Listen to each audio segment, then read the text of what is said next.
अस्सलाम वालेकुम व्यूअर्स, आपका मेज़बान अब्दुर्रहमान चंद नई खुशखबरियों के साथ हाजिर खिदमत है।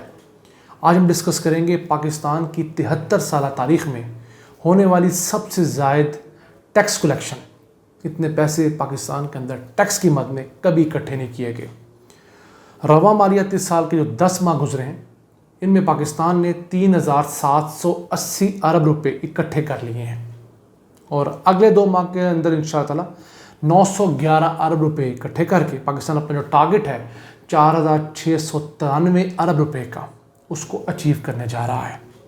और इस लूली लंगड़ी हुकूमत ने और इन हालात में जो टैक्स इकट्ठा हुआ है 10 माह के दौरान, ये नून लीग का जो आखिरी साल था जब सबसे ज़्यादा टैक्स इकट्ठा हुआ था, उससे भी ज़्यादा पैसे 12 माह की निस्बत 10 माह में इकट्ठे कर लिए हैं।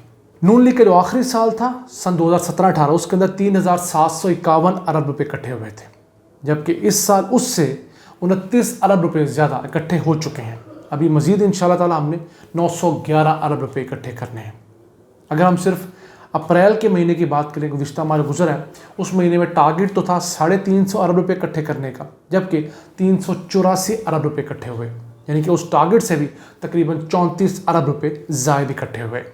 इसके बाद ये जो 2 माह चल रहे हैं, मई और जून, ये हर मुल्क के अंदर जो फिस्कल ईयर का आखिरी जो एंड होता है 2-3 माह, उनके अंदर सबसे ज़्यादा टैक्सेस इकट्ठे होते हैं।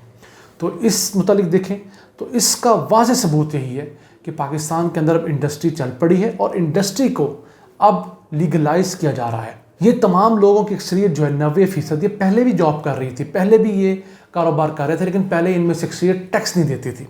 अब इनको Aahista Aahista phase wise tax net में लाया जा रहा है। जैसे हमने कुछ अर्सा कबल आपको बताया था कि जितनी बड़ी बड़ी रिटेल शॉप्स हैं पाकिस्तान में, जितने बड़े बड़े ये सेल पॉइंट जैसे अल-फतह हो गया, चेन जो बड़ी बड़ी हैं, ग्रीन वैली हो गया, इसी के साथ साथ इम्तियाज़ स्टोर, इनके अंदर अरबों रुपए के टैक्स चोरी हुआ करते थे। फिर ये बोर्जन हो गया, ये हैंगटन हो गया, ये कैम्ब्रिज वाले, इनके यहाँ पोस्ट मशीनों पे अरबा रुपए के टैक्स चोरी थे। अब हुकूमत ने उनमें से तकरीबन 33%, 10,000 से ज़ायद जो दुकानें हैं जो बड़े बड़े मॉल्स के अंदर है, उनको ऑनलाइन कर दिया FPR के साथ। अब जो वो सेल्स टैक्स मुझसे और आपसे काटते हैं तो पहले की तरफ खा नहीं पाएंगे, अब उनको हुकूमत को जमा करवाना पड़ता है। ये चीज़ें इंटीग्रेटेड और ऑनलाइन हो गई है। अगर हम देखें तो गुज़िश्ता साल की निस्बत पाकिस्तान ने इस साल 14% ज़ायद टैक्स इकट्ठा किया है। तो पाकिस्तान माशाल्लाह आहिस्ता आहिस्ता अपनी टैक्स कलेक्शन को बढ़ा रहा है। अब हमारे बहुत सारे लोग पूछते हैं कि अगर इतने पैसे आ रहे हैं तो पैसे लग क्यों नहीं रहे? तो उसकी बड़ी वजह यह है कि हमारे साबिक हुक्मरान इतने ज़्यादा कर्ज़े ले गए कि हमें उन कर्ज़ों के ऊपर जो सूद अदा करना पड़ता है, अपने बजट के अंदर से आधे पैसे तो हमें सूद की मद में अदा करने पड़ते हैं। इसी तरह ही है कि आपका बड़ा भाई, आपकी आमदन लाखों में हो और वो करोड़ों का जो फ्रॉड करके भाग जाए, पैसे लेने वाले आपके घर आ जाएं, तो अब क्या करेंगे? आप अपने ख़र्चे कम करेंगे, अपने बच्चों को बड़े स्कूलों से उठा के छोटे स्कूलों में डालेंगे, दीगर मामलात करेंगे, AC की बजाय कूलर पे शिफ्ट होंगे। इसी तरह पाकिस्तान के साथ किया गया। नवाज शरीफ साहब ने, हमारे बड़े भाई ने क्या किया कि मेट्रो ट्रेन जैसे शशके वाले प्रोजेक्ट लगा दिए जो 15 अरब रुपये नुकसान में जा रहा है। फिर मेट्रो बस जो मुल्तान वाली है वो 25% सलाहियत पे भी नहीं चलती, क्योंकि जिस रूट पे वो चलती है उस पर उतना सवारी ही नहीं जितना कैलकुलेट किया गया था। तो इस तरह के प्रोजेक्ट्स हमारे सर पे थोप दिए गए जिनकी फिजिबिलिटी नहीं थी, जिनकी सस्टेनेबिलिटी नहीं थी, जिन्हें अपना खर्चा भी पूरा नहीं करना था। अब हुकूमत अब उन प्रोजेक्ट को बंद करती है, फिर शोर पड़ता है, क्योंकि वो अरबों रुपये का आपने उनका बस सूद तो अदा करना है, उनको चलाएं या ना चलाएं। तो हुकूमत जब उनको चलाती है फिर उनको सज़ा या जुर्माना अदा करना पड़ता है, या आप समझ लीजिए जुर्माने से सेंस कह रहा हूँ कि उनको पैसे अदा करने पड़ते हैं। हमारे और आपके जो तालीम पे खर्च होने थे, जो सेहत पे खर्च होने थे, वो उठा के हम लोगों को मेट्रो ट्रेन जैसी सब्सिडी में देने पड़ते हैं।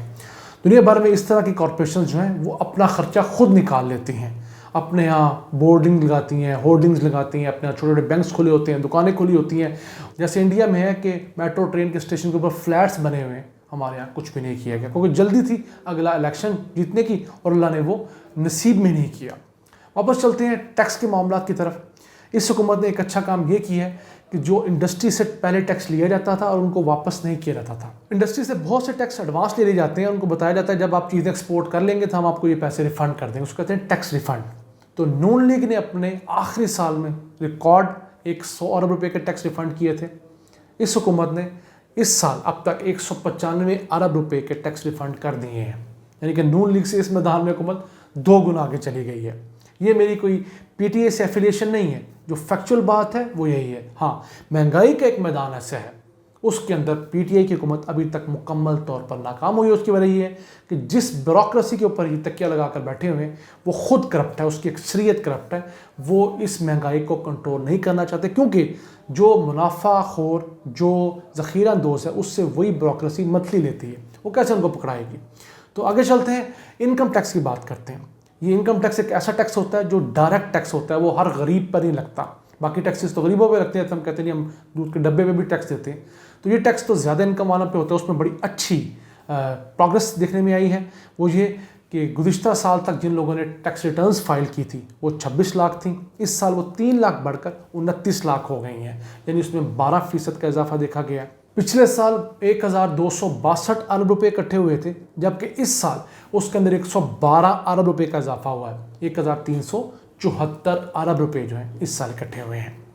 उसके बाद अगर हम देखें तो सेल्स टैक्स, जो हम और आप अशिया ख़रीदते हैं उसके ऊपर टैक्स लगा होता है, तो पिछले साल इनसे 1439 अरब रुपये इकट्ठे हुए थे, जबकि इस साल उसमें 23% का इजाफा हुआ है और वो आज बढ़कर 1764 अरब रुपये हो चुके हैं। लेकिन फिर वही बात कि हमने जो कर्ज़ों की किस्तें देनी हैं वो तकरीबन औसतन 10 से 12 हज़ार अरब रुपया है।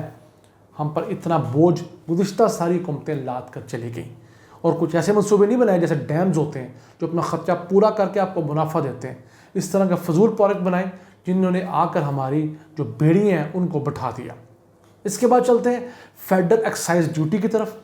वो भी एक किस्म की ड्यूटी होती है जो फेडरल गवर्नमेंट की तरफ से लगाई जाती है। उसके अंदर 8% इजाफा हुआ है। गुज़िश्ता साल ये 208 अरब रुपये इकट्ठी हुई थी, इस साल ये बढ़कर 223 अरब रुपये इकट्ठी हो चुकी है। फिर कस्टम के महकमे की मैं समझता हूँ थोड़ी परफॉर्मेंस स्लो रही है, उसने सिर्फ 3.2% तरक्की की है। पिछले साल 595 अरब रुपया इकट्ठा किया था, इस साल सिर्फ 614 अरब रुपया इकट्ठा कर पाए हैं। इनकी परफॉर्मेंस के ऊपर ज़रूर निगरानी रखनी चाहिए। एक और लूप होल हुकूमत ने ढूंढा है, होता यह था कि पाकिस्तान में मौजूद जो ओवरसीज़ के लिए या जो फॉरेनर्स के लिए पाकिस्तानी काम करते थे उनकी पेमेंट जो है उनके ऊपर एक टैक्स लगता है, नॉन रेजिडेंट टैक्स।